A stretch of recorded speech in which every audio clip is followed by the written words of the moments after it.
네, 안녕하세요. 이재현입니다. 아, 진짜 많이 오셨네요. 원장님이나 이게 준비하시는 분들이 퀴즈까지 하시고 또 서프라이즈, 또 선물까지 하시고 등등 그 노력의 결과가 아닌가 생각이 됩니다. 저 생활시간 조사인데 저는 생활시간 조사 특히 이 그 KBS 국민생활시간 조사 공식 명칭이 KBS 국민생활시간 조사고요. 실제로 수행하는 그 기관은 저희 서울대학교 언론정보연구소입니다. 예. 81년도부터 했으니까 반올림해서 40년 된 거죠. 반올림해서. 예. 곧 할 거니까 또 40년 된 거죠. 그래서 아까 이제 윤 교수님이 이제 99년부터 우리나라 국민생활시간 조사를 했다고 하는데 그건 명백히 잘못된 거거든요. 네?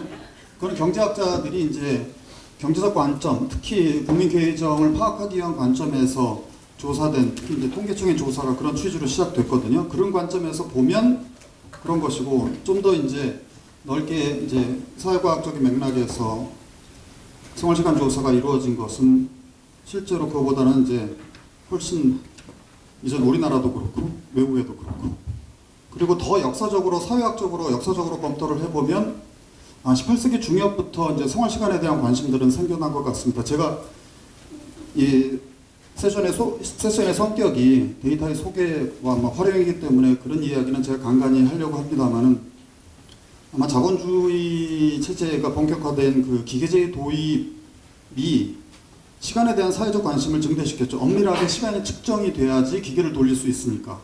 그리고 기계가 돌아가는 시간에 노동자들을 오게 해야 되니까 이제 시계를 보급하게 되거든요. 시계가 아주 귀중품이었는데 시계를 값싸게 이제 보급되기 시작한 것이 18세기 중엽이거든요. 예?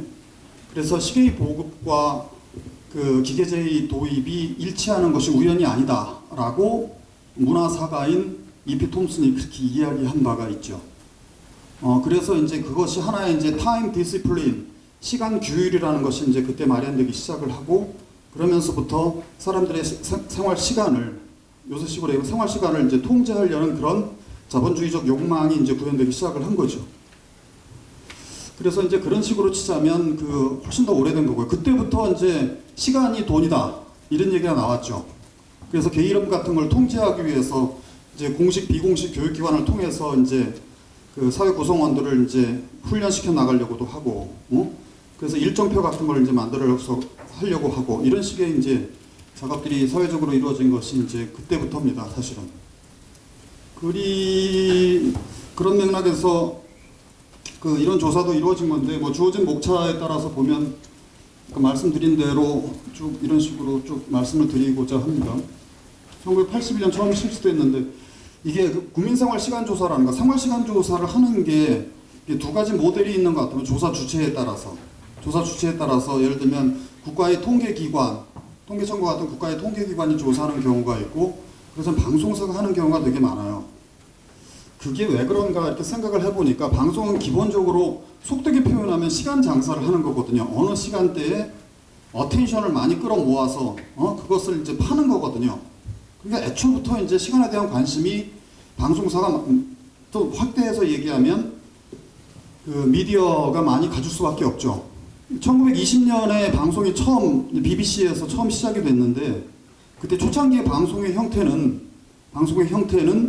그냥 이벤트를 중계하는 것이었어요. 연극을 하고 있으면 그냥 마이크를 가져가서 그것을 그대로 이제 쏴주는 거였었죠. 녹화기도 없었고.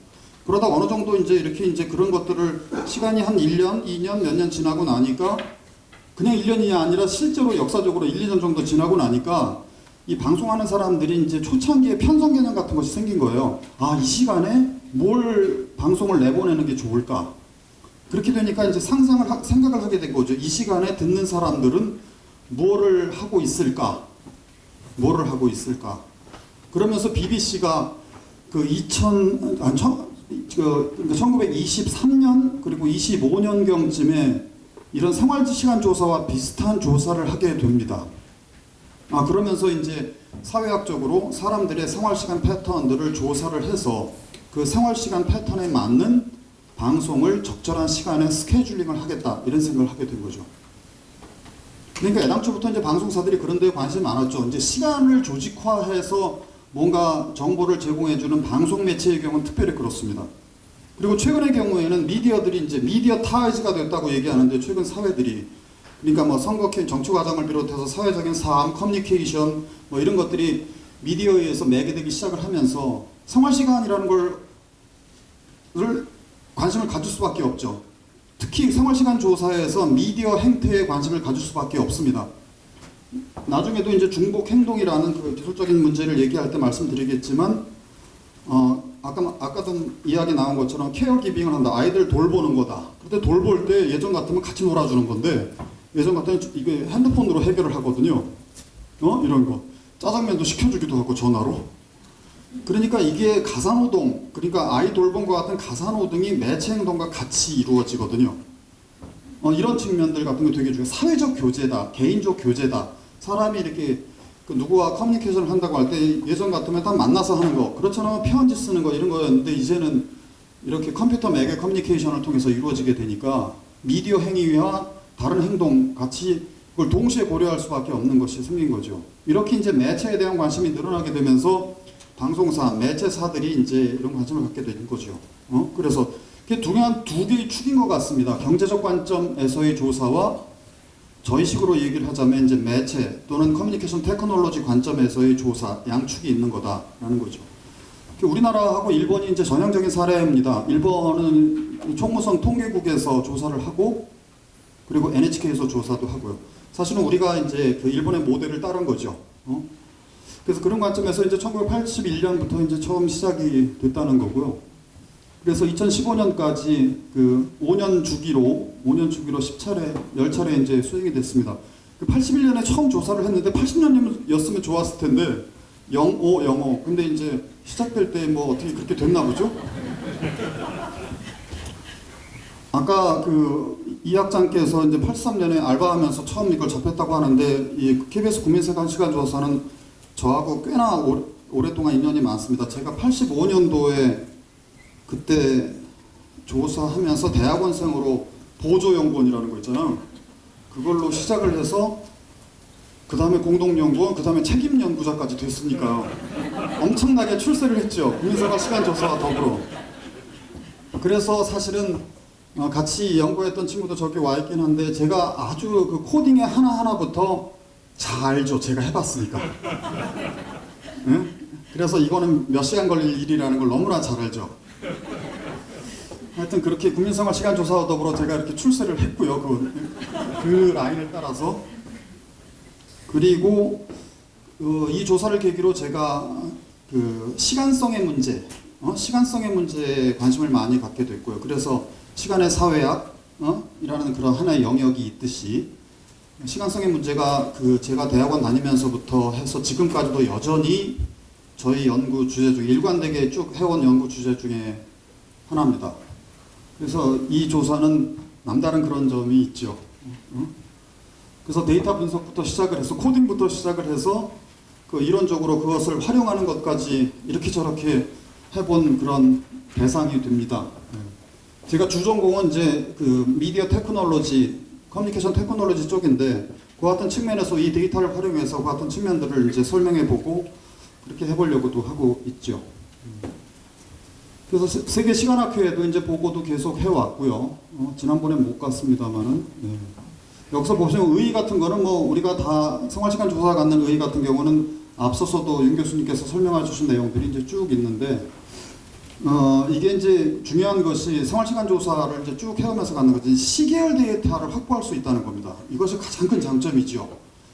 우리 사회가 사실은 그 단기간에 걸쳐서 엄청난 변화를 겪어왔는데 그 여러 가지 뭐 측면에서 그런데 특히 이제 이 데이터를 통해서 확인할 수 있는 점들이 많이 있다. 그러니까 81년 이후 그 권위주의 체제이던 시절부터 시작해서 최근까지의 그 35년 뭐 이렇게 그 사회 변화를 다양한 측면에서 파악해 볼 수 있다는 것이 이제 가장 큰 장점이고요. 일본 NHK하고 같은 시기에 조사를 해요. 조사 시점이 같습니다. 설문지는 처음에 같다가 이제 달라지기 시작했는데 행동 분류 같은 건 달라졌는데 그래서 최근까지만 하더라도 일본과 같은 시점에 조사를 해서 비교 연구 같은 걸 계속 하고 있어서 그래서 일본 사람하고 우리 사람하고 예를 들면 남자들 같은 경우에 가사노동을 누가 더 많이 하냐 뭐 이런 것 같은 거 아주 재미난 그런 얘기도 해볼 수도 있고요.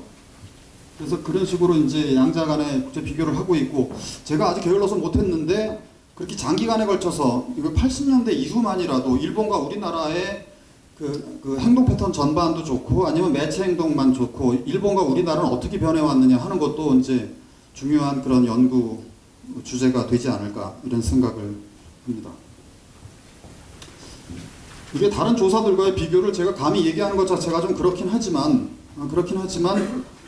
이게 통계청에서 하는 조사, 통계청은 그 99년에 처음 시작했는데 제가 그 통계청에서 생활시간 조사를 시작할 때 제가 자문을 하면서 거기에 그 적게나마 관여를 한 적도 있어요. 그러니까 그런 연도 좀 있죠. 그런데 이 조사의 경우는 제가 단순하게 얘기할지 모르지만 우리 미디어 연구자의 관점에서 보자면 매체 행동 같은 것이 상당히 집계해서 이렇게 좀 아까 말씀드린 대로 이제 가사 아이돌봄 같은 거를 전화를 한다. 그러면 이걸 양쪽을 인정하지 않고 이제 주목적 행위 쪽으로 이제 코딩을 한다든가 이런 거요. 그리고 컴퓨터를 통해서 우리는 일하잖아요. 사무직 노동자들의 경우에는 계속 노동 시간이 전부 다 컴퓨터 사용이잖아요. 이렇게 될 경우에 이걸 중복 행동을 인정하지 않는다든가 이렇게 경제 행동 중심으로 해서 코딩을 하기 때문에 저희 같이 미디어 행위에 관심 있는 사람들의 경우는 매체 행동이 잘 드러나지 않는 경우들이 있죠. 그래서 사실은 기본적으로 생활시간 조사는 로우 데이터 수준에서는 다 똑같이 우리 국민들을 대상으로 한 조사이지만 그것을 코딩을 하는 단계에서 이제 추상화가 되는데, 추상화가 된다는 건 버린다는 거잖아. 그렇게 되면서 사실은 그 행동 분류를 어떻게 하느냐에 따라서 그 조사 데이터 자체의 성격이 달라지는 거죠. 그 순간부터. 그래서 그런 점을 이제 우리가 유의할 필요가 있겠다 하는 거고요. 그래서 각기 다른 그런 장점이 있다 하는 겁니다.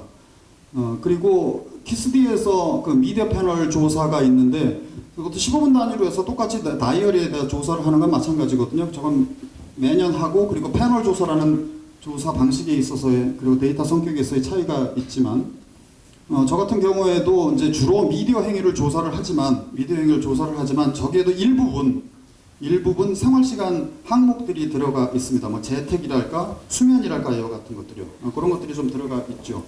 이 조사 설계도 제가 자문을 하고 했는데, 그러면서 이제 제가 그런 행동을 자꾸 얘기한 거예요. 우리가 일반적으로 조사를 할 때 특정한 목적, 조사하고 싶은 항목만 조사할 것이 아니라 그 배경이 되는 생활시간 패턴들 같은 것, 이 다른 행동 같은 것을 조사를 하는 것이 좋다.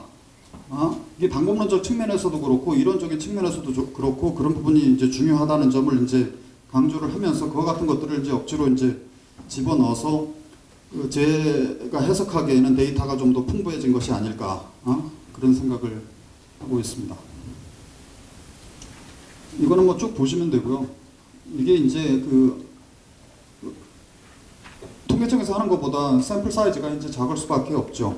원래는 이제 금토일을 조사를 하다가 금요일의 성격이 많이 달라졌잖아요. 그래서 토일월로 이렇게 바꿨고요. 그리고 아까 이 학장께서 막조사 해오라고 했는데 그건 아니었고요. 물론 쿼터 샘플링을 해서 이제 그러다 보니까 이제 그렇게 되기도 했습니다. 그래서 3,500명의 조사하고, 그리고 이 데이터를 어떻게 이제 하게 하냐면, 이게 기본적으로 생활시간 조사는 두 가지 방식이 있습니다. 이게 제대로 된 용어인지는 모르지만 프리코딩 방식이 있고 애프터 코딩 방식이 있는데, 이거 같은 거는 이제 애프터 코딩입니다. 사람들이 저런 식으로 이제 이렇게 로그에다가 저런 식으로 쓰게 하거든요. 이렇게 찍찍찍찍 그으면서 그러고 나면 저걸 이제 일일이 코더들이 이제 기록하는 겁니다. 몇 시부터 몇 시까지 어떤 행동, 몇 시부터 몇 시까지 어떤 행동, 몇 시부터 몇 시까지 어떤 행동, 이런 것들을 쓰게 하는데, 여기서 보시다시피 마우스가 여기서 보다시피 이렇게 중복 행동들이 있는 경우들이 있잖아요. 이때 이렇게 이것도 하고 저것도 하고, 이게 인간이 중복 행동을 하는 것이 가능하냐 하는 건 이론적으로 그리고 철학적으로 아주 중대한 질문이긴 하지만 실질적으로는 우리가 그렇게 그냥 하지요. 조사는. 예, 그 문제에 대해서는 논의를 하고요. 이럴 경우에 이렇게 중복 행동을 이제 이런 식으로 복수로 이제 이런 식으로 표시할 수 있게, 뭐 TV를 보면서 택시 안에서 라디오를 듣는다든지 DMB를 본다든지 뭐 이와 같은 식의 중복 행동들은 우리가 그냥 일반적으로 가능하다고 생각을 하니까 이런 식으로 해서 기록을 하게 합니다. 이와 같은 이제 커다란 종이에다가 이런 식으로 이제 일일이 이제 기록을 하게 하죠. 이런 식으로 조사를 하고 이거 자체 통계청도 요새 저런 앱터 코딩 방식으로 하나요? 예. 근데 아까 말씀드린 대로 이와 같이 된 상태의 것을 어떻게 코드하느냐 하는 것이 중요한 것 같아요. 이 말 그대로 이거 자체가 로우 데이터죠. 이거 자체를 숫자로 이제 전환하는 그런 코딩 과정에서 말 그대로 데이터의 풍부한 로우 데이터로서의 풍부한 그런 데이터의 그런 풍부함이 이제 사라질 가능성이 있는 거죠. 그래서 만약 그 통계청의 데이터를 선호하실 경우에 만약 거기서 매체 행동을 벌고 한다면 설문지를 달라고 해야 됩니다. 저 설문지를. 그게 가능하지는 않을지 모르지만 일정의 뭐 5%만이라도 해서 그 로우 데이터 자체를 새롭게 코딩을 해내게 되면 아까 말했듯이 국민계정을 위해서 그렇게 집계했던 그런 행동 분류의 그 기저의 생생함을 삐뚝뚝 떨어지는 생생함의 데이터들을 읽어낼 수가 있죠. 이것도 뭐 그런 점에서도 마찬가지일 수도 있지만 그래서 사실은 이거를 새롭게 해석해서 코딩하는 것 자체가 방법론 측면에서는 아주 중요한 문제입니다. 그리고 데이터의 그 질의 성패를 좌우하는 것이고 시계열 데이터로서의 어떤 연속성을 좌우하는 것이기도 하고 매우 중요한 문제예요. 코딩 자체가 제가 해보니까 가장 중요한 작업 중에 하나더라고요. 사실 나머지들은 기계적인 작업이라고 할 수 있는데 이렇게 이것을 그래서 무책임하게 애들한테 알바 비용으로 주고 맡기는 것 자체는 상당히 위험한 일이다. 실제로 그런 경험을 많이 했습니다. 그래서 가둬놓고 한 명 한 명 확인도 해가고 그리고 좋게 얘기하면 서로 그 오퍼레이셔널 데피니션들을 공유해 나가는 것이 좋겠다 하는 생각이 들었죠. 저희는 그래서 한 번 코딩하고 나서 다시 한 적도 있습니다. 이건 사실 이런 얘기 하면 안 되지만 뭔가 이게 두 방에 놓고 했더니 달라지는 경향. 그래서 이게 그런 것을 통해서 아까 말했듯이 그 왜곡시켜 나가지 않는 것, 코딩 과정에서 왜곡시켜 나가지 않는 것, 이것이 되게 중요한 문제다 하는 생각이 들었습니다. 비용 문제 때문에 많이 그런 걸 이제 하지만 가장 중요한 것이 행동 분류입니다. 사실은 통계청도 이거 조사하고 KBS도 조사한다. 그때 완전히 다른 데이터입니다. 그 행동 분류가 다르기 때문에. 그래서 이제 행동 분류표를 봐야 됩니다. 예를 들면 KBS 국민생활시간조사의 경우 2015년도의 경우 이렇게 되어 있습니다. 한번 쭉 보시죠. 매체 행동이 많죠? 이건 당연히 뭐 그와 같은 취지 같은 것이 이제 반영이 되어 있는 거고 그렇다고 해서 다른 일반 행동이 배제된 건 아닙니다. 상세함의 차이가 좀 있겠죠. 예를 들면 우리 가사노동의 경우에 아주 세분화되어 있던 것을 이제 줄였다든가 묶었다든가 왜 그러냐 매체 행동이 많아지게 되니까 상대적으로 줄였다든가 뭐 이와 같은 것이 있습니다. 그 이유는 다른 테크니컬한 측면도 있지만 예를 들면 그 통계청 데이터 같은 경우의 취지라면 가사노동의 경우에 아까 말했듯이 이제 예를 들면 스스로 하는 가사노동의 경우에 막 설거지하는 거, 아이 돌보는 거, 뭐 하는 거 이런 것 같은 것을 그 누구를 고용해서 대체했을 경우에 이것의 노동의 가치가 얼마가 되는지를 이제 추정하기 위해서는 그 세분화된 그런 행동 내역들이 필요할지 모르지만 그 매체 행동 중심이나 다른 맥락에 초점을 맞춘다면 그와 같은 것은 이제 묶어도 되죠. 그때 옛날에 조사했을 때는 그 가정주부 20대, 30대 가정주부의 한 달 월급이 150몇만 원이었었는데 그때 2001년인가 2년에 추정했던 바로는 그와 같은 식으로요. 가정경제학 하시는 분들이 추정했던 바로는 이렇게 나와 있고 사실은 매체들이 이제 다원화되고 이렇게 되면서 그 세분화된 영역들이 필요하고 그렇게 될 수밖에 없었습니다. 다시 돌아가면 이거 중복행동은 아까 말씀드린 바입니다. 그러니까 가산화도 그러니까 쇼핑을 이렇게 전자상거래 쇼핑을 온라인 쇼핑을 했을 경우 휴대전화로 했을 경우에 이건 가산노동에 해당하는 거잖아. 그렇지만 이건 매체 행동이기도 하니까 중복 코딩이죠. 이렇게 되면 이제 합이 24시간을 넘어서게 됩니다. 그것을 감수하는 겁니다. 네? 24시간 넘어서는 것을. 그리고 또 다른 측면에서 보자면 컴퓨터를 이용해서 컴퓨터 게임을 한다고 하면 오락행위로서의 컴퓨터 게임하고 어떤 매체 행동으로서의 컴퓨터 이용이 같이 들어가게 되는 거죠. 컴퓨터를 이용해서 예를 들면 사무 처리를 했다고 하면 노동과 그다음에 컴퓨터라는 매체 행동이 같이 나타나는 거죠. 그런 것이 저희는 이점이 많다고 생각을 한 겁니다. 예. 그리고 데이터는 이런 구조로 이제 한 명의 데이터가 이런 식으로 되어 있는데 15분 단위로 되어 있기 때문에 이게 96개의 타임 슬롯이 있는 거죠. 거기에 중복 행동을 인정하니까 여기서 보시는 것처럼 첫 번째 칸에 제일 행동, 그 다음에 두 번째 여기가 뭐가 좋을까요? 휴식 13번 코드의 휴식과 83번의 모바일 오락 이것이 되어 있고 그 다음에 집에서 있냐 밖에 재택 여부가 0101으로 코딩이 되어 있거든요. 그러니까 5자리, 그러니까 세 덩어리 5자리로 96개가 되어 있는 겁니다. 한 사람의 데이터 구조가 이렇게 되어 있고 여기는 데모그래픽 변수들이 들어가 있는 거 이런 데이터들이 이제 샘플 수만큼 이제 쭉 내려가게 되어 있는 겁니다. 이것이 이제 코딩을 마친 1차 데이터입니다. 사실은 이전에 이제 사실은 그 1차 코딩 단계에서의 데이터 구조는 다르지만 이거는 이용자들께서는 관심이 없을 거예요. 그거는 돈을 아끼려고 하는 그 조사 수행 기관에서만 관심이 있죠.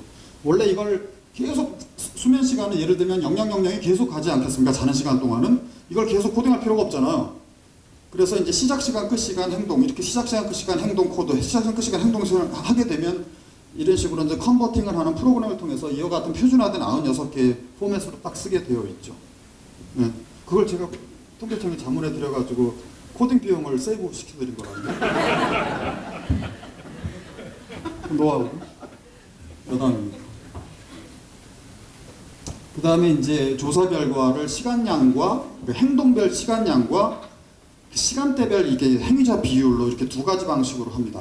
국민생활시간조사에서 가장 큰 이점, 특성이 뭐냐라고 물어보면 시간대 분석이 가능하다는 겁니다. 예를 들면 너는 어저께 잠을 몇 시간 잤니? 이건 뭐 그냥 물어보는 건 아니더라도 이렇게 그걸 집계를 해서 하루의 전체 토탈 합계한 시간량을 갖고 있는 조사들은 이런저런 소스에서 들어올 수가 있잖아요. 그런데 시간의 흐름을 이런 식으로 시간대별로 시간축을 살려놓는 것, 시간축을 살려놓는 거. 아까 말했듯이 96개 시간대, 그 다음에 통계청의 경우에는 더 많죠. 10분 단위로 하니까 그 같은 시간대에 걸쳐서 행동의 흐름을 전 일상생활의 행동 내역을 통해서 파악할 수 있는 게 가장 중요한 특징입니다. 제가 볼 때. 그래서 사실은 그 생활시간조사 데이터를 가지고 와서 그 합산된 시간량만을 분석하는 것은 그 데이터를 제대로 활용하지 않는 겁니다. 못하는 겁니다. 그래서 한 차원이 더 늘어났기 때문에 시간대 분석을 하게 되면 한 차원이 더 늘어났기 때문에 데이터를 다루고 활용하고 해석하고 이렇게 저렇게 하는데 사실은 어려움이 당연히 많이 있지만 그 시간대 차원의 분석을 하는 것이 이 데이터를 제대로 활용하는 거다. 그래서 이 분석이 아주 중요하다 하는 겁니다. 원래 이제 방송사 같은 데에서는 시청률이라고 해서 시간대별로 흘러가는 사람들의 그 채널 선택 행위들 같은 것이 당연히 나타나죠. 그러니까 방송사나 미디어 연구자 입장에서는 그 자체는 너무나 익숙한 그런 차원인데 보통들의 우리의 경우는 일반적인 사회 지표가 뭐 이렇게 저렇게 이런 합산된 그 단일한 그런 지표 형태로 이제 축약된 그런 형태들에 익숙해서 그런데 이런 다이나믹을 보는 것이 되게 중요하다. 그래서 그 2015년이면 2015년 당해년도에 이런 그 하루 동안의 다이나믹 그리고 3일 조사에서는 3일간의 그 반복되는 패턴 이런 측면이 하나 있을 수가 있고 그 다음에 이것을 거꾸로 가게 되면 이제 그 싱크로닉하게 이제 분석을 하게 되면 이제 그 시계열적인 분석의 또 다른 시간적 다이나믹이 나올 수 있는 거죠. 이와 같은 두 차원에 걸친 다이나믹을 활용하면 이것을 이 데이터의 생활시간조사 데이터의 활용을 맥시마이즈 할 수 있는 것이다. 그러면 엄청나게 멋진 그림도 나올 수가 있죠. 붓으로. 그러면서 기존의 연구자들이 보여주지 못했던 그 어떤 그 무엇인가가 이멀지 할 수도 있다고 저는 생각을 하고요. 그런 것들이 이제 이런저런 연구를 통해서 저도 확인한 바 있습니다. 데이터 보고서의 구조는 이렇습니다. 이렇게 시간량을 이제 집계한 것이 나오죠. 각각의 행동, 이쪽 세로 축이 이제 쭉 행동 내역들이고요. 행동 분류, 아까 말했던 걸 쭉 내려놓은 거고, 이게 A4 용지 한 장으로 쭉 내려오게 돼 있어요. 네, 내려오게 돼 있습니다. 그래서 수면부터 가사, 신변 잡는 일, 뭐 학업 이런 식으로 되어 있고, 그게 이제 이게 행위자별 지표와 요건 가려졌는데 전체 있잖아요. 예를 들면 그 TV를 컴퓨터 게임을 하는 사람들이 우리 전체 샘플 중에서 예를 들면 15%가 된다고 하면 매일 15% 된다고 하면 그 15%에 해당하는 그 몇백 명의 사람만의 그 행위 시간량이 나올 수가 있잖아요. 그리고 또 분모를 전체를 놓고 나오게 되면 국민 전체를 갖고서 나누게 되면 아주 미미해지겠죠. 그래서 예를 들면 컴퓨터 게임의 경우 행자 평균은 2시간인데요. 국민 전체 평균 보면은 5분 이렇게 나올 수가 있죠. 무슨 뜻인지 알겠죠?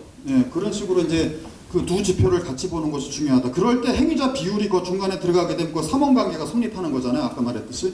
그래서 그게 이제 여기 행위자 비율, 그리고 행위자들의 평균 시간, 그 다음에 전체 평균 시간. 이게 수면은 안 자는 사람이 여기 0.2%는 안 자네요. 그러니까 똑같죠. 거의 행위자 평균이나 이게 전체 평균이나. 근데 여기가 안 보이는데 이게 표준 편차고요. 표준 편차고.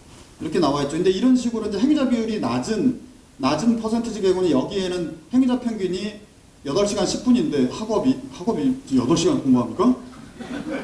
그 전체 평균은 1시간 39분 이렇게 나오는 거죠. 그래서 이런 지표를 단순히 우리가 이제 평균이라고 하더라도 우리는 보통 전체 평균을 생각을 하지만 이렇게 행위자 평균을 읽어내는 것이 되게 중요하다. 행위자 비율과. 그래서 저는 표준 편차는 그것을 이제 분포를 보여주는 지표니까 일단 논의를 할 때 행위자 비율 그리고 행위자 평균 그다음에 전체 평균의 값을 한꺼번에 봐야지 그 행동의 그 특성을 제대로 이해할 수 있다 하는 겁니다. 보고서를 보실 때 그것이 중요합니다. 그리고 이거는 이제 그 시간양별 분포를 이렇게 보여준 겁니다. 그 실제로 7시간 30분 표준 편차가 1시간 21분일 경우에 어떤 분포를 갖고서 이렇게 이제 전체 샘플에서 나타나는지를 이제 행동별로 보여주고 있는 거고요. 이게 시간양 분석입니다. 몇 분까지 해야 되죠? 5분 남았어요. 아, 그래요? 그럼 시간대 분석은 이렇게 되어 있습니다. 15분 단위로 저희 조사단이 15분 단위로 해서 수면하는 사람들이 이제는 88.6% 이렇게 하다가 점점 더 올라가다가 점점 올라가 아침 되면 이렇게 깨죠. 뭐 이런 것처럼 공부하는 사람들이 이때 빵빵 하나도 공부를 안 하는데 공부하다 이때 올라가겠죠. 이렇게 돼 있죠. 이런 것들. 이렇게 모든 행동들을 이제 이렇게 마치 시청률 행위자 비율 그 행동별 행위자 비율의 분포를 갖고 하는 거죠. 그래서 이 그림을 아까도 제가 강조한 것처럼 시간대별 행위자 비율을 이렇게 쭉 보게 되면 이게 시간대별 분포를 알 수가 있죠. 분포를. 그래서 이걸 이제 여러 행동들을 같이 이렇게 중첩해서 그려놓게 되면 인투이티브하게 어떤 행동과 어떤 행동들이 이렇게 교차하는구나 이런 것도 다 알 수 있고 어떤 행동이 같이 가는구나 이런 것들을 1차적으로 인투이티브하게 파악을 할 수가 있죠. 이것이 익스플로레이티브 데이터 어널리시스라고도 볼 수 있는 거 아니겠습니까? 눈으로 보는 시각화를 통해서 이렇게 될 때 그 데이터를 설사 시간량으로 집계해서 나중에 분석을 한다 하더라도 연구자들은 그 데이터 그 어떤 행동과의 관계를 집계된 코릴레이션만 갖고 보는 것이 아니라 그 시간대 흐름에 따른 패턴을 보고서 그것을 해석할 때 훨씬 더 깊고 그리고 미묘한 측면까지도 읽어내는 그런 해석을 할 수 있겠다 하는 거죠. 이건 제가 잘났다고 이렇게 써놓은 것처럼 보이지만 그 미디어 이용 연구에서 한 것이 제가 이런 연구들 몇 가지만 소개해 드릴 거예요. 시간 제할당 가성이라는 걸 제가 이 데이터를 통해서 한 것이 있는데 예를 들면 어떤 테크놀로지가 들어왔을 때 기본적으로 예를 들면 인터넷이 들어왔다고 텔레비만 안 보는 것이 아니라 생활시간 전체를 재편하게 된다. 이것이 시간 제할당 가설이거든요. 예를 들면 그와 같은 식의 이제 새로운 매체들이 들어왔을 때 타임 알로케이션을 각각의 행동들이 어떻게 분배하느냐. 그러니까 다른 매체를 잡아먹는 것보다도 훨씬 더 많이 잡아먹는 것이 예를 들면 수면이라든지 이렇게 노동이라든지 이런 생활 필수 행동 또는 생활의 가장 중요한 그런 측면들일 가능성이 높다. 이와 같은 것들이요. 그와 같은 연구들이 이제 후속 연구들도 이제 많이 이루어졌고요. 그 다음에 미디어 이용 패턴들이 이제 양극화되느냐, 뭐 이런 거. 그리고 최근에 관심 많은 모바일 이용 패턴들이 어떻게 나타나느냐, 이와 같은 거. 그리고 이제 바로 직전 학기에 이거 상주인데 이거 신청했어야 되는데. 석사 학생인데 이게 세대 개념을 미디어 세대라는 개념을 제안했어요. 우리가 보통 세대라고 하면 우리는 68세대 무슨 세대 이렇게 얘기하잖아요. 419세대 이렇게 얘기하는데 그건 정치 사회학적 개념이죠.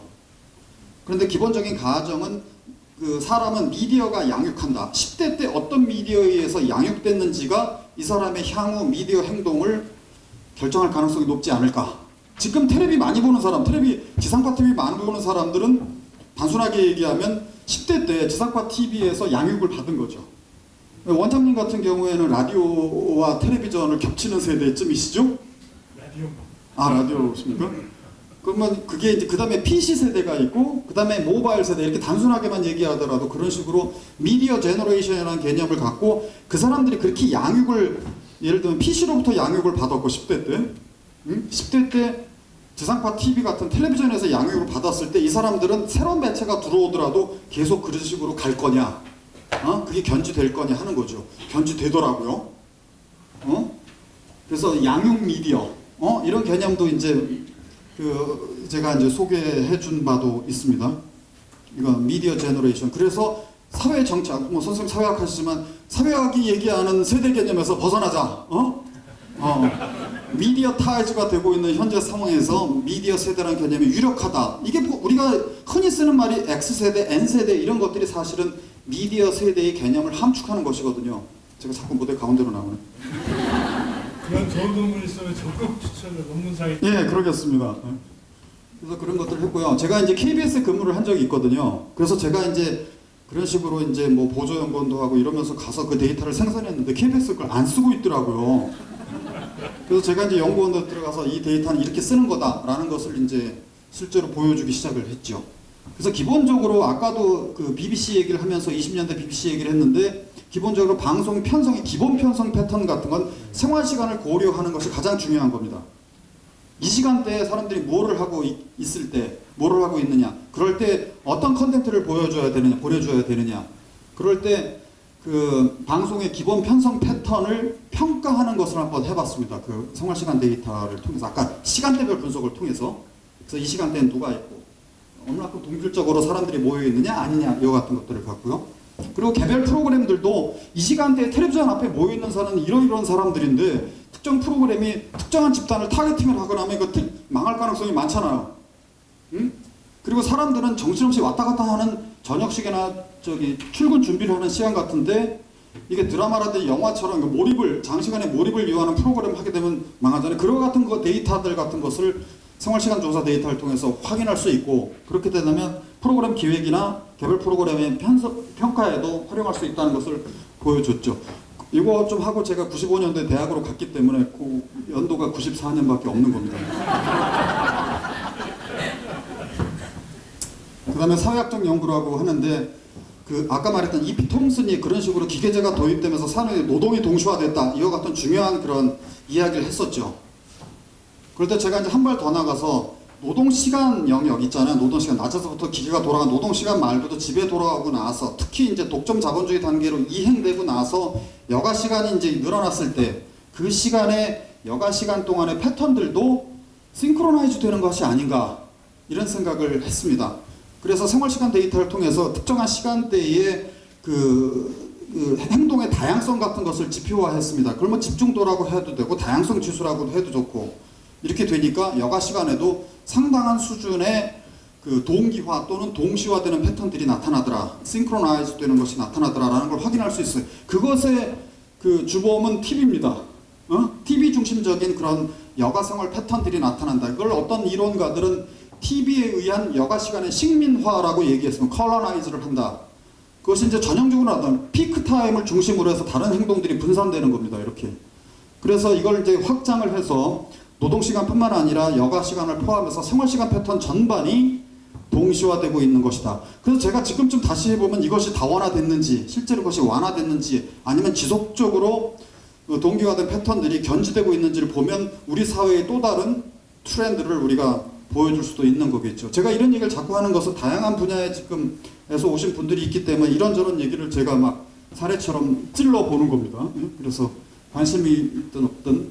그래서 다양한 그런 측면들에 대한 그런 사회학적인 연구들이 이제 가능할 거고, 미디어 테크놀로지와 관련해서는 사람들이 어떤 식으로 어떤 미디어들을 어떤 방식으로 이제 다양하게 하느냐 하는 측면에서도 실질적인 연구들도 요새 이 데이터를 통해서 많이 있습니다. 여기서는 제가 말씀드리지 않았지만 중요한 측면이 하나가, 이 생활시간 조사는 다른 데이터와 결합을 해서 할 경우에 시너지 효과가 상당히 많이 날 수가 있습니다.